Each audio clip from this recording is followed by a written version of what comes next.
네, 개념 원리 오답풀이 해보도록 합시다.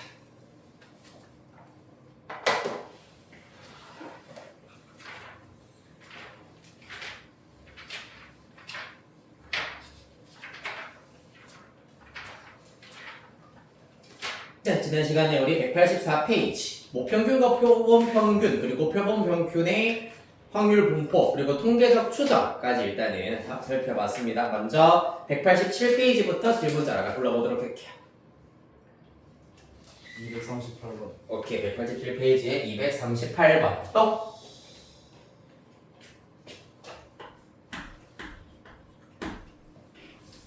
다음 188, 189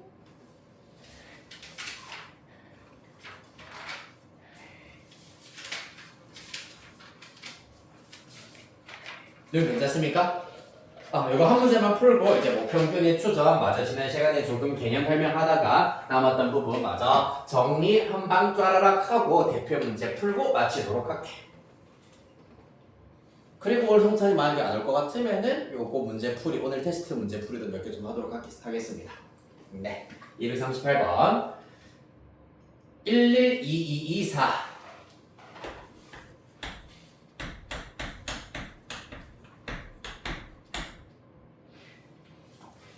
6개의 공이 들어있습니다. 상자에서 4개의 공을 복원 추출을 한다. 4개의 공을 복원 추출을 한다. 공에 적힌 숫자의 표본 평균을 x바라 하자. 이때 2x바 플러스 3의 분산을 구하여라 라는 문제가 되겠습니다. 자, 그럼 요거는 사실 왼쪽에 있는 233번 개념 원리 익히기 233번 문제에다가 어느 것까지 이제 2x바 플러스 3의 분산 구하기 방식까지 우리가 이용을 하시면은 구하실 수가 있겠습니다. 자, 근데 이런 경우에는 이제 x바를 우리가 구하는 것 자체가 쉽지는 않을 겁니다. 한번 생각해 보도록 할게요. 자, 먼저 x바의 경우에는 어떻게 구하실 수 있겠습니까? 1을 4번 뽑으면은 1. 그 다음에 1 3번에 2 하나 뽑아버리면은 4분의 5 등등등 벌써부터 지금 x바를 구하는 것 자체가 단순하지만은 않다라는 걸 알 수가 있겠습니다. 맞죠? 그렇기 때문에 이때 우리는 v x바를 어떻게 구할 수가 있냐 하면 어떻게 구할 수 있었지? 바로 시그마 n분의 시그마 제곱으로 구하실 수가 있다. 요 사실을 이용을 하실 수가 있겠습니다. 됐습니까? 그러면 봐봐. 이 확률 변수 x라고 하는 것 자체는 결국에는 누구? 1 또는 2 또는 4가 되는 것이기 때문에 1, 2, 4가 되겠습니다. 1이 될 확률은 얼마? 6분의 2, 3분의 1이 될 거고요. 뽑았던 것이 2가 될 확률은 6분의 2, 2분의 1이 될 겁니다. 뽑은 x가 4가 될 확률은 6분의 1이 된다. 라는 걸 알 수가 있겠네. 합하면 당연히 1이 될 것이고요. 따라서 이때 vx를 먼저, 즉 다시 말해서 분산을 먼저 구하도록 하기 위해서는 어떻게 해야 되겠습니까? 모평균부터 먼저 알아내야 되겠습니다. 맞지? 모평균 먼저 계산해 봅시다. 1 곱하기 3분의 1 더하기 2 곱하기 2분의 1 더하기 4 곱하기 6분의 1 더하시면은 2가 된다라는 것을 얻어내실 수가 있다. 그런 다음에 분산을 구하시기 위해서는 2x제곱 2x제곱에다가 빼기 2x의 통째로의 제곱을 구해주시면 되겠습니다. 자, 먼저 x제곱의 평균은 x제곱과 각 확률을 마찬가지로 곱하기 하에 다 더하자. 3분의 1 더하기 곱하시면은 2분의 4니까 2 곱하시면은 3분의 8 되시겠습니다. 따라서 그 결과 거기에다가 빼기 2의 제곱이니까 4 계산하시면은 5 빼기 4가 나오셔가지고 1로 찾아주실 수가 있겠습니다. 얘가 누구다? 바로 모 분산인 시그마 제곱이 된다라는 걸 얻으실 수가 있다. 따라서 이 모 분산을 이용하여서 누구? 표본 평균의 분산을 구하실 수가 있다. 우리는 지금 여기에서 표본 크기 4, 표본의 크기가 4가 되도록 복원 추출할 것이기 때문에 표본의 크기는 4가 된다라고 나타내실 수가 있고요. 모 분사는 1이기 때문에 1이다. 따라서 Vx바가 4분의 1이다라는 것을 얻어냈습니다. 도현이 여기까지 괜찮나요? 자, 그렇다면 문제에서 2x바 플러스 3의 분산 구하시오 라고 했기 때문에 아까 했던 거와 동일하게 x바의 개수가 2이기 때문에 2의 제곱 v x바가 된다. 따라서 2의 제곱 곱하기 4분의 1 최종 결과 1 이렇게 구하실 수 있겠습니다. 됐습니까? 이렇게 해서 표본 평균의 분산 n분의 시그마 제곱으로 구할 수 있다는 것 적용하여서 해결할 수가 있다. 다음 이제 모평균의 추정 다시 한번 가보도록 하겠습니다. 190페이지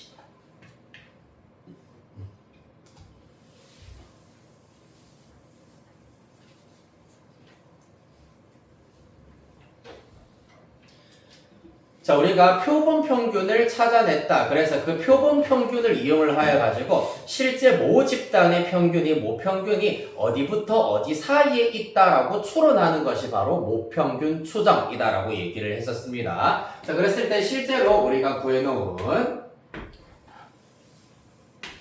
구한 x바를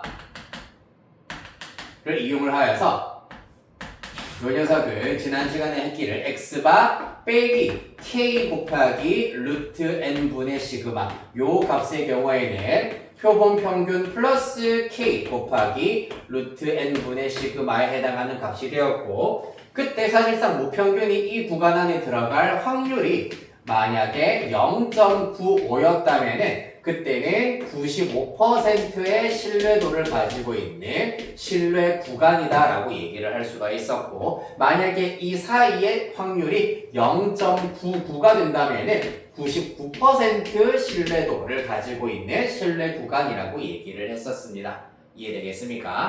자, 그래서 이때 K의 값은 문제에서 주어지기 때문에 이 신뢰 구간을 구하는 공식을 우리 잘 적용하여 가지고 예시 문제 몇 가지 풀어보겠습니다. 자, 먼저 191페이지에 제일 위에 나와 있는 예시 문제부터 살펴보도록 하겠습니다. 어느 고등학교 학생들의 191페이지입니다. 어느 고등학교 학생들의 몸무게는 표준 편차가 6.5kg인 정규 분포를 따른다. 여기에서 말하는 표준 편차의 경우에는 사실 고등학생 전체의 표준 편차라고 할 수 있으므로 시그마가 6.5가 된다라는 걸 얻으실 수가 있겠습니다. 그 다음 이 고등학교 학생 중에서 49명을 이미 추출하여서 몸무게를 조사하였더니 평균이 58.2kg이었다라고 하였기 때문에 표본의 크기는 49가 되시는 거고요. 맞습니까? 표본을 추출한 다음에 평균을 구하였다. 즉 다시 말해서 여기에서 표본 평균 구한 값이 58.2가 된다라는 것을 알 수 있겠습니다. 이 고등학교 학생 평균 몸무게 M의 신뢰도 95%의 신뢰 구간을 구하여라 라고 하였기 때문에 평균 몸무게 즉 모평균 M의 경우에는 어떻게 우리가 구할 수 있느냐? 표본 평균을 이용하여서 요 공식에 그대로 적용하면은 끝난다. 58.2 빼기 어쩌고 저쩌고랑 58.2 플러스 어쩌고 저쩌고로 계산을 할 수가 있었습니다. 자, 여기에서 K 값의 경우에는 신뢰도에 의해서 결정되는데 자, 문제 제일 말미에 보시면은 단 Z가 1.96, Z의 절대값이 1.9641 확률이 0.95가 된다라고 했기 때문에 그때 이 K 값이 누가 된다고? 1.96으로 계산이 된다라고 얘기를 했었습니다. 따라서 1.96 곱하기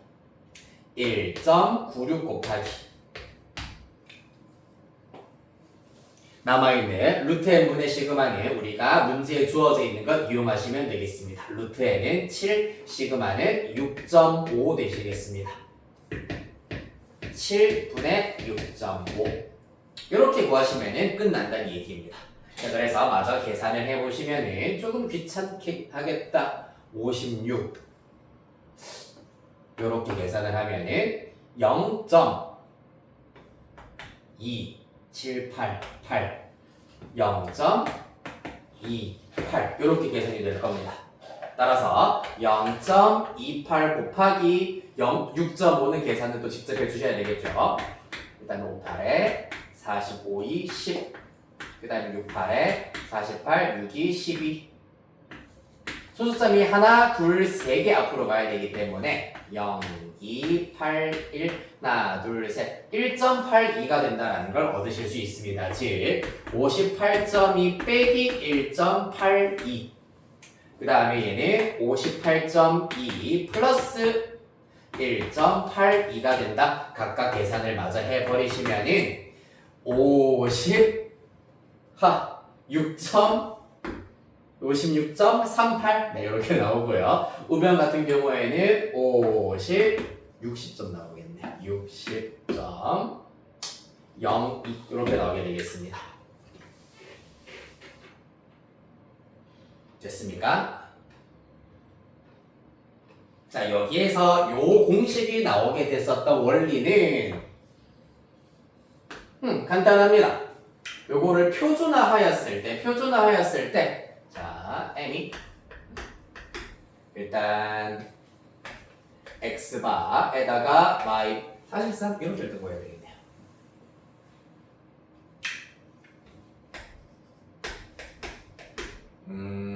잠깐만. 식 자체를 95, 95, 95, 95, 95 잠깐만 95, 95, 95%가 된다.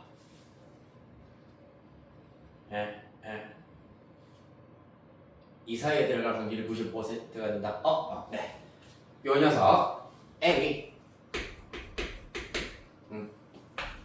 x바 빼기 k 곱하기 루트 n분의 시그마 그 다음에 x바 플러스 k 곱하기 루트 n분의 시그마 사이에 들어갈 확률 자체가 0.95가 된다 라고 하였기 때문에 얘네들을 전부 다 뭘로 표준화시켜서 나타내버리면은 마이너스 k와 k 사이에 z가 마이너스 k와 k 사이에 들어갈 확률로 나타낼 수가 있다. 얘가 0.95다. 자, 그래서 문제에서 주어져 있는 절대값 k가 1.96 이하일 확률이 0.95라고 했기 때문에 이때 k 값이 1.96이 된다. 따라서 요 k에다가 1.96 대입하여서 구할 수가 있다라고 지난 시간에 쭉 유도를 드렸습니다. 그래서 이 녀석을 표준했을 때 나오는 결과다라고 이해해 주시면 간단하겠습니다. 됐습니까? 네, 자, 그 다음 한 장 넘어가 보도록 하겠습니다.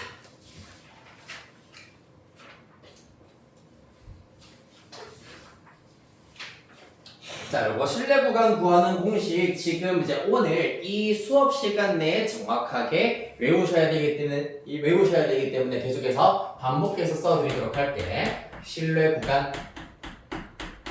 구하는 방법. 표본 평균 x바 빼기 k 곱하기 루트 n분의 시그마 이상 그 다음에 x바 플러스 k 곱하기 루트 n분의 시그마 문제 조건을 참고해서 구하셔도 되지만은 95%인 경우에는 k에다가 1.96 그 다음에 99% 신뢰도의 실내 구간의 경우에는 k에다가 2.58 을 대입하여서 구하실 수 있겠습니다. 가끔 가다가 조금 계산을 너네 편하게 하세요라는 의미에서 2라고 계산하세요 혹은 2.5로 계산하세요 라고 두는 경우도 있긴 있습니다. 특별한 말이 없으면 요 녀석을 이용을 하시면 되고요. 네. 여기에서 이제 용어 몇 가지만 마저 정리하고 예제 풀어보도록 하겠습니다. 실내 구간의 길이입니다. 실내 구간의 길이는 뭘 말하는 거겠니 얘들아? 실제로 구간 2,6이라는 구간이 있다고 치자. 이 구간의 길이 얼마라고 하니 얘들아? 그렇지 4라고 얘기를 합니다. 즉 구간의 양 끝값의 차가 실내 구간의 길이다라고 얘기할 수 있으므로 요 녀석에서 요 녀석을 뺀 값이 실내 구간의 길이가 될 겁니다. 실제로 빼버리면 2 곱하기 k 곱하기 루트 n분의 시그마가 바로 실내 구간의 길이다 라고 얘기하실 수가 있고요. 그 다음에 최대 오차라고 하는 것도 가끔 가다가 나오기도 합니다. 최대 오차라고 하는 것은 실제로 이 정중앙에 m이 있다라고 하였을 때 최대 오차의 경우에는 요 녀석 자체, 즉 m과 x바의 오차이기 때문에 이항을 시켜버리면은 m 빼기 x바가 k 곱하기 루트 n분의 시그마 이하이기 때문에 최대 오차의 최대값의 경우에는 k 곱하기 루트 n분의 시그마로 정의를 하실 수가 있겠습니다. 이렇게 두 가지도 심심치 않게 한 번씩 출제가 되기 때문에 용어 정리 잘 해주시면 될 거고요. 자, 이제 6번, 7번 보도록 하겠습니다.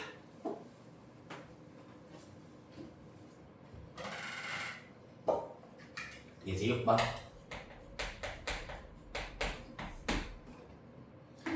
자, 어느 공장에서 생산되는 전구의 수명은 정기분포를 따른다. 이 공장에서 생산된 전구 100개를 이미 추출하여서 수명을 조사하였더니 평균이 1000시간, 그 다음에 표준 편차가 50시간이었다라고 하고 있습니다. 자, 6번 문제 별표 하나 치시고요.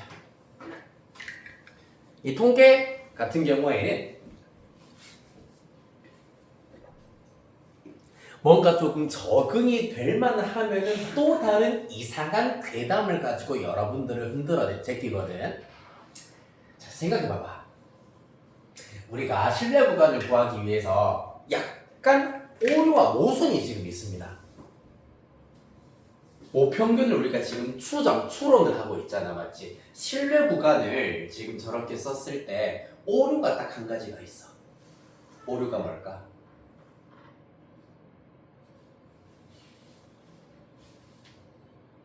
식만 봐서는 잘 이해할 수 없어. 그 의미를 잘 생각했을 때.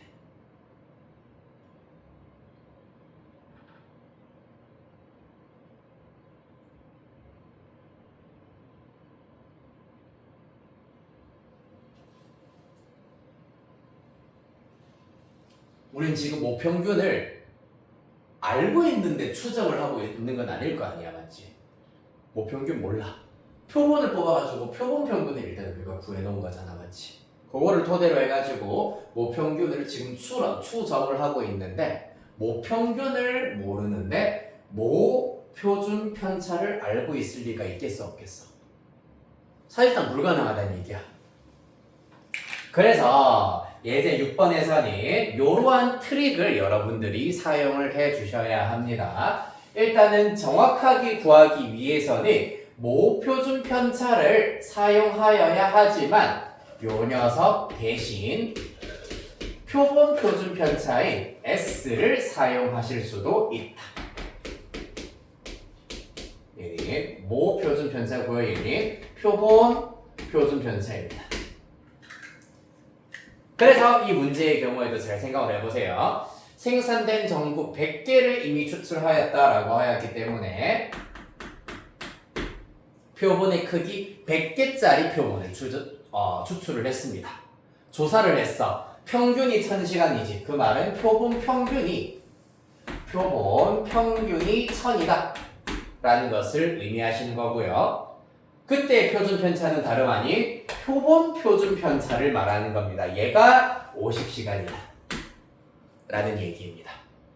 그랬을 때 신뢰도 95%, 99%의 신뢰 구간을 구해야 되는데 지금 모표준 편차가 몰라가지고 당황하지 마시고 모표준 편차 대신에 표본 표준 편차를 사용해도 무방하다라는 트릭을 여러분들 잘 사용해서 답 구해주시면 되겠습니다. 일단은 답 마저 구하기에 앞서가지고 문제 바로 밑에 붙어있는 설명 별표 하나 치시고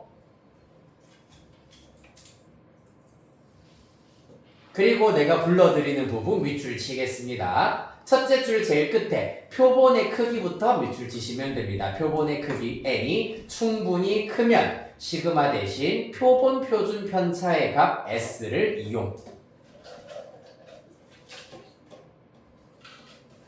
마찬가지로 일반적으로는 표본의 크기가 30 이상인 경우가 충분히 크다라고 얘기하실 수가 있겠습니다. 됐습니까?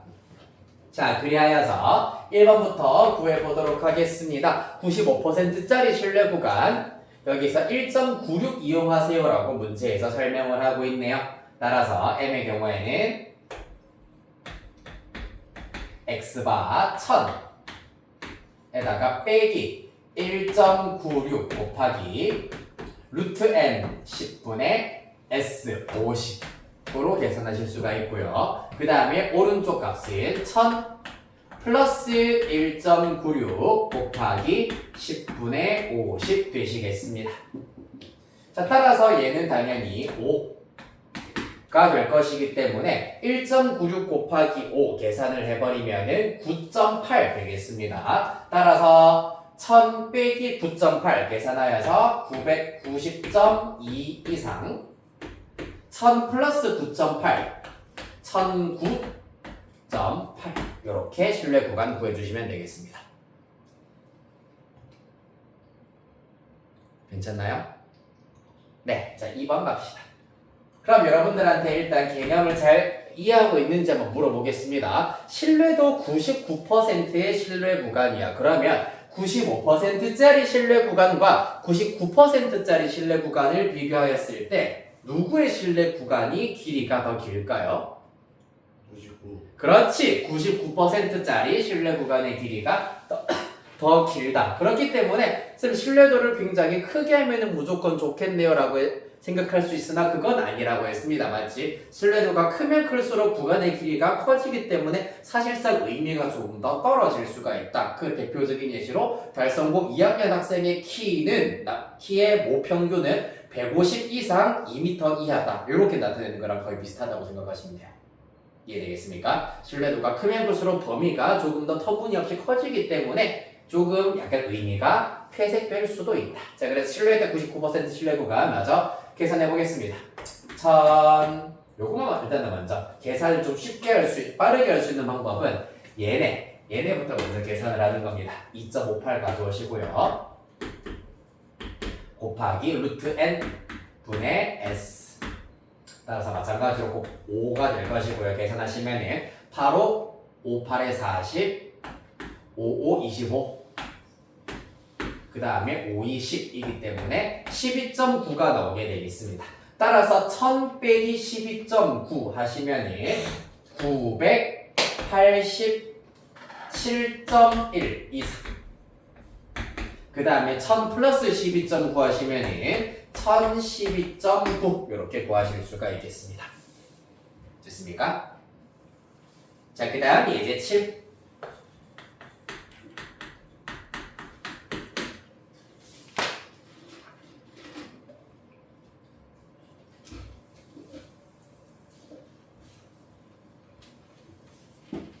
자, 아마 너네들이 지금 걱정하는 게 다른 거 개념 자체가 그렇게 어렵거나 복잡한 건 아니긴 한데 계산하는 게 좀 약간 귀찮아 보이긴 하네. 그렇죠? 이따가 하나 시켜봐야지. 자, 이제 7번 문제. 어느 공장에서 생산되는 제품 무게는 표준 편차가 10g인 정규 분포를 따른다. 얘는 그러면 문제 없이 무리 없이 모 표준 편차가 10이다 라고 일단은 조사가 된 바가 있나 봅니다. 그래서 모 표준 편차가 10이다.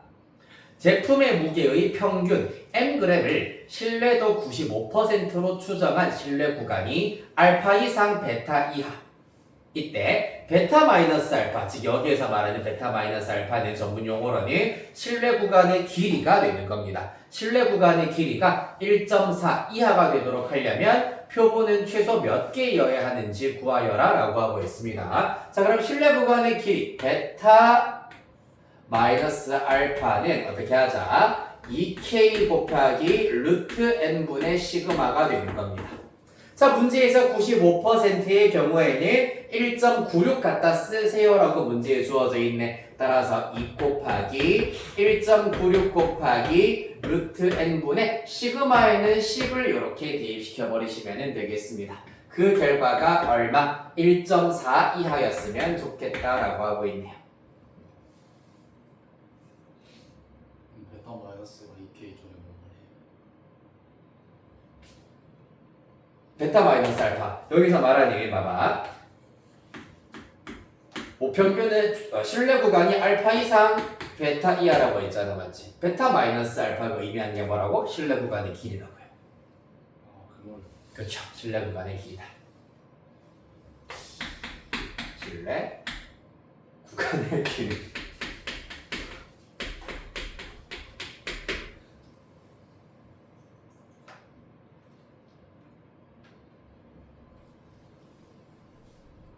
자, 그래서 일단 양변 2로 나누어 버리면 0.7.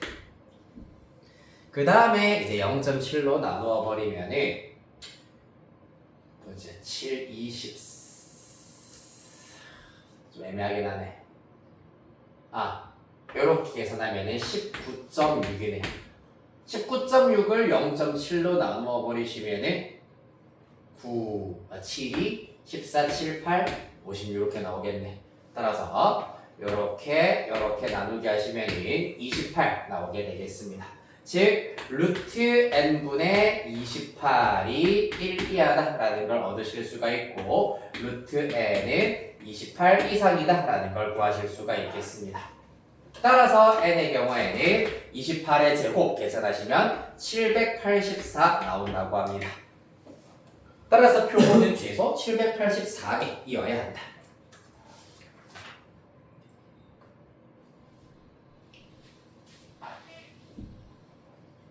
됐습니까? 자, 그 다음에 마지막 페이지 예제 8번까지 설명하고 문제 한두 개만 여러분 푸는 시간 조금 드리고 마치도록 할게요. 예제 8번입니다. 자, 여기서 말하는 모평균과 표본평균의 차가 결국 뭐가 된다? 오차가 되시는 거고 여기서 말하는 오차, 즉 최대 오차 자체가 이 문제에는 0.01 이하가 되어야 한다라는 것이 관건이 되시겠습니다. 한번 풀어보도록 할게요. 예제 8번. 자, 표준 편차가 0.4, 시그마가 0.4입니다. 그리고 신뢰도는 95%. 그러면 K는 1.96을 갖다 쓰세요. 라는 얘기가 될 거고 모평균 M과 X바의 차가 0.01, 즉 최대 오차 자체가 0.01 이하가 되었으면 좋겠다라는 것이기 때문에 여기서 말하는 최대 오차는 K 곱하기 루트 N분의 시그마가 된다라는 걸 얻으실 수가 있겠습니다. 실제로 아까 얘기했다시피 이항시켜버리면 M 빼기 X의 경우에는 K 곱하기 루트 N분의 시그마 이하가 된다라는 걸 얻으실 수가 있습니다. 맞죠? 해볼까요? 일단은 잘 눈에 안 들어오는 친구들 위해서 얘네 이항시켜버리면 M-X바의 경우에는 K 곱하기 루트 N분의 시그마 요것도 이항했을 때 똑같이 구하실 수 있습니다. M-X바의 경우에는 그럼 이번에는 마이너스 K 곱하기 루트 N분의 시그마 이상이다. 따라서 절대값 M-X바 자체가 K 곱하기 루트 N분의 시그마 이하다라고 줄 수가 있겠습니다. 차가 K 곱하기 루트 N분의 시그마 저 녀석을 우리가 전문용어로는 최대 오차라고 얘기한다. 이해되겠습니까? 자, 그래서 K 곱하기 루트 N분의 시그마가 0.1 이하가 되었으면 좋겠다. 계산해보겠습니다. 1.96 곱하기 루트 N분의 시그마 0.4, 0.1 계산해봅시다. 0.1로 나누면 4 될 것이고요. 따라서 양변에 루트 N 곱해버리면 0.01 아니에요. 뭐라고요? 0.01. 맞네요, 소리. 0.01입니다. 자, 그러면 나누기 하면은 40 되어야 되겠네요. 따라서 루트 n만 싹 곱해서 우변으로 넘겨버리면 루트 n의 경우에는 40 곱하기 1.96 보다 크거나 같다라고 나타내실 수가 있겠습니다. 즉 루트 n의 경우에는 요거 계산해버리시면은 78.4 이상이 될 거고 제곱하였을 때 n의 경우에는 6146.56 이상이다. 따라서 표본의 크기의 최소값은 6144.56 이상이기 때문에 6147개 이렇게 나와야겠습니다. 실수가 나오죠. 그나마 계산 제일 간단한 걸로 풀 시간을 좀 드리도록 하겠습니다. 245번 문제 하나만 해봅시다. 확인 체크 245번 문제. 요거 하고 오늘 마치도록 할게요. 자.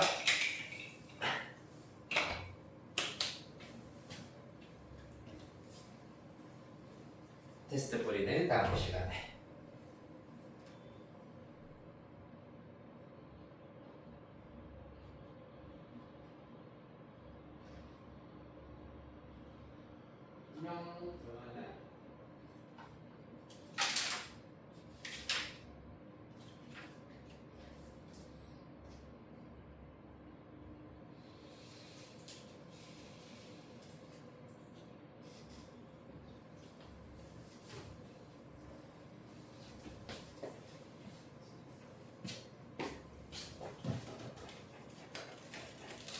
그거 너네들한테만 주는 거네. 딴 애들한테는 작은 거 준다. 그래. 그래요. 이제는 그래.